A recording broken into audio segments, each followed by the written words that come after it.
मैं बोला ये रजांगला है, इस पे किसी सिपाही के पीठ में गोली नहीं मिलेगी, सब गोली छाती में मिलेगी। दुश्मन कंपनी हमारी पोजीशन के आगे निकल गई है, वो आपकी पोस्ट की तरफ आगे बढ़ रही है। I repeat, take your position. क्योंकि कश्मीर पूरा का पूरा चीन का होगा। कुछ तारीखें इतिहास के पन्नों में हमेशा के लिए अमर हो जाती हैं।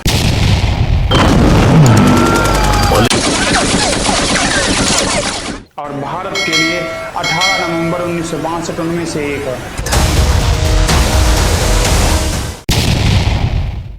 लद्दाख की ऊंचाइयों पर कड़ाके की ठंड में उस दिन चीन ने भारतीय सेना पर हमला किया था। रजांगला की इस लड़ाई में भारत के केवल 120 जवानों का सामना चीन की एक विशाल सेना से था, जिसे बयां करना शब्दों में आसान नहीं है। तो ये गोली यहाँ लगकर ऐसा लम्बे का टर्न किया तो यहाँ लगकर और ये निकल गई, और बाएं हाथ में ऐसे बट पकड़ रखा था एलएमजी। अपना भी पैर आगा से ही जख्मी है, मैंने कहा देख लो आपने। रजांगला जो भारत के लद्दाख क्षेत्र के चुशुल घाटी के दक्षिण पूर्व में स्थित एक दर्रा है। इसकी ऊंचाई लगभग 16,000 फीट है। यह दर्रा पहाड़ियों से घिरा एक सक्रिय मार्ग है, जिसे स्पैंगुलर गैप कहते हैं, जो भारत और चीन के वास्तविक नियंत्रण रेखा के पास है। यह वह क्षेत्र था जहां दुश्मन ने भारत के दिल पर वार करने की कोशिश की।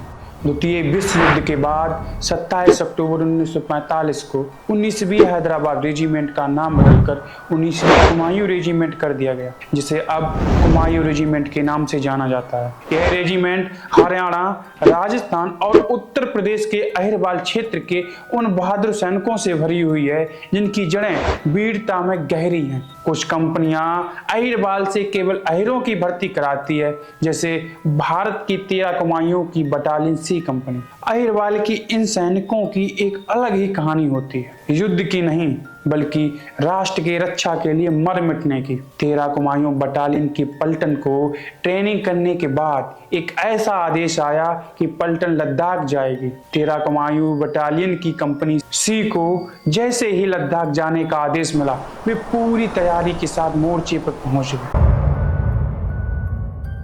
रात भर गाड़ियां चल रही तो बर्फ, जब जोजिला के नज़दीक पहुंचे तो बर्फ गिरना शुरू हो गई, और बर्फ इस हालत से गिर रही कि गाड़ियों को दिखाई नहीं दे रहा आगे। और सवेरे फिर गाड़ियां चलती चलती चलती चलती 2:30 बजे लेके अंदर हम पहुंच गए।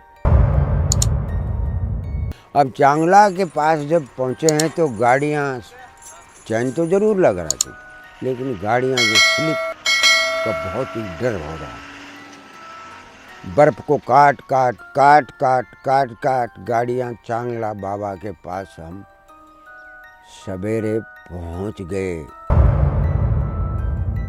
13 कुमायूं बटालियन की सी कंपनी के ये जाबाज तैयार थे, पर शायद वे ये नहीं जानते थे कि यह यात्रा एक और के लिए अंतिम साबित हो सकती है। 17 तारीख को जब रात के 3:45 का टाइम था, तो 8 प्लाटून के जो गैप था उसमें जो एलपी लगी हुई थी, उस पोजीशन से एक लंबा ब्रस्ट फायर आया। 28 गोली एक साथ 28 गोली फायर हुआ।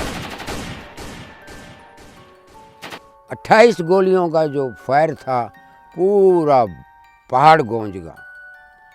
लेकिन ठीक 7:30 बजे पीछे जब हमारे रिज पर देखा, हम रिज से थोड़ा आगे थे, रिज पे देखा तो 700 की नफरी में घोड़ा, याक और जवान दिखाई दी। हमने कहा ये शायद हो सकता है कि alpha company brigade battalion headquarter में रिजर्व थी, वो हमारी मदद के लिए आ गई हो। लेकिन जब हमने बाइनोकुलर से देखा तो बोला ये तो रामचंद्र दुश्मन है, पीछे से हमला है। दुश्मन ने चारों तरफ से हमला किया। दुश्मन मेरे मोर्चे से चारों तरफ पीछे गिर गया। मेरे गोले लगने पर मैं मोर्चे में बैठ गया तो दुश्मन मेरे मोर्चे में नहीं आया। बोला रामचंद्र, मैंने कहा आप चले जाओ बटालियन हेडक्वार्टर और कमांडर साहब को बताओ जाके कि कंपनी लड़ती लड़ती शहीद हो गई। बोलो मुझे यहीं कंपनी के साथ ही शहीद होना है, तू मुझे छोड़ दे और तू जाकर के बटालियन हेडक्वार्टर में सीओ साहब को खबर दे दे, नहीं तो ये कहेंगे कि कंपनी सुत्ती कट गई। मेरे ऊपर के फायर जा रहे, बम्बारमेंट हो रहा, लेकिन मैंने उस चीज़ की परवाह नहीं की। और उस बड़ा पत्थर के पास बहुत ज़्यादा बर्फ़ थी, वहाँ लिटा के देखा कि मैंने कहा मेरे साहब जिंदा है क्या है। जब मैंने वहाँ देखा और देखने से मैंने कहा मेरे साहब तो ख़त्म हो चुका। टाइम था 8:15 का। मैं साहब को लिटाया है, हैंड ग्लोव निकाल के साइड में रखा है, उसका कवर मुँह पे डाला है और बर्फ़ से ढक दिया। सोचने लगा कि क्या करूं, अब आगे क्या करूं, मैं साहब को कैसे ले जाऊं। 3.5 किलोमीटर नीचे चलना है। मैं वहाँ जाकर खड़ा हुआ, मैंने कहा तो सब कुछ जल रहा है, टेलीफोन भी नहीं है, बात करूं तो कैसे करूं। इतनी देर में जीप आई, जीप ने देखा जवान है, वो जीप मेरे पास सीधी आई। से आने के बाद मैं बोला भाई एक काम करो, और मेरा भाई हो, मेरे साथ थोड़ी दूर चलो, मेरे साहब है, उसको नीचे ले आते। मेरे साहब ख़त्म हो गया। ब्रिगेड हेडक्वार्टर के लिए गाड़ी चल दी। चलते चलते ही पूछा रामचंद्र क्या हाल है। मैंने कहा साहब कंपनी शहीद होगी पूरी, मैं एक जख्मी हूँ, मामूली जख्मी हूँ, वह कंपनी शहीद होगी साहब। अभी के हिसाब से पूरी कंपनी शहीद हो गई साहब। और कंपनी ने दिल भर के, दिल खोल के दुश्मन को जवाब दिया है। सिंहराम ने चाइनीज़ को पकड़ करके दोनों को आपस में सिर से पैसे फोड़ा, फिर उठा के पत्थर के मारा, वो भी मैं देख रहा हूँ। और दुश्मन की भारी कैजुअल्टी हुई है।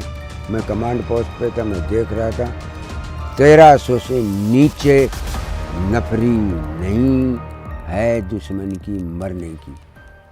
खाते तो जवानों के आ रहे थे, रोज़ पढ़ रहे थे, तो क्लर्कों को लगा रखा था कि भाई मिसिंग मिसिंग मिसिंग मिसिंग। कहीं को ये नहीं बताया कि भाई जवान ख़त्म हो गया।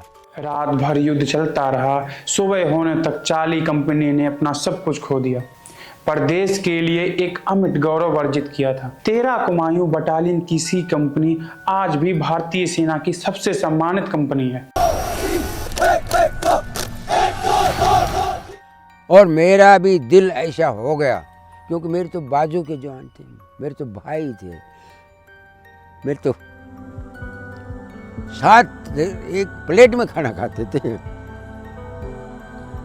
और जब उनकी हालत देखी, और वो बहुत शौकी, तो मिसिज को मैं जानता था, और जब मेरी नज़र उन मिसिजों पर गई तो भीतर से मेरा दिल भर आया कि हे भगवान, ये जोड़ा बिछड़ गया। लेकिन हिम्मत करके मैंने कहा ये बहादुर, ये तो अमर हो गए, और इनके पीछे जो परिवार है जब तक जिंदा रहे, रामचंद्र तुझे मदद करनी पड़ेगी। ये कहानी साहब उनकी वीरों की। जब हम पोस्ट पे पहुंचे और टीम आई हुई थी दिल्ली से, हमने सबसे पहले 8 प्लाटून को दिखाया, क्योंकि वो नज़दीक थी। जब उन्होंने देखा कि हर जवान के पट्टी बंधी हुई है, नर्सिंग असिस्टेंट का वहाँ काम का पता चल गया कि मेडिकल का सिपाही जो है लड़ाई में कितनी मेहनत करता है, और हर जवान को बैंडेज कर रखा है। एक भी जवान ऐसा नहीं जिसके कि बैंडेज नहीं कर रखा। बैंडेज होते होते भी जवान लड़ रहा है, लाइट मशीन गन उसका हाथ में है, दुश्मन छुटा भी नहीं सका, उसकी छाती में ब्रस्ट लगा, वो वहीं शहीद हो गया। कोई ग्रेनेड थ्रू कर रहा है, उसकी पिन निकाल ली, लेकिन वो बॉडी ऐसा की ऐसी है, ग्रेनेड ऐसे ही जम गया, नुक्का कर। जैसे कि लेखक कुलप्रीत यादव ने अपनी एक किताब में द बैटल ऑफ रेजांगला में उल्लेख किया है। यादव ने लिखा है कि चार्ली कंपनी के सैनिकों को 1 परमवीर चक्र, 8 वीर चक्र, 4 सेना पदक, 1 मेंशन इन डिस्पैच से सम्मानित किया गया, जिसकी वजह से यह आज तक भारतीय सेना की सबसे सम्मानित कंपनियों में से एक बनी हुई है।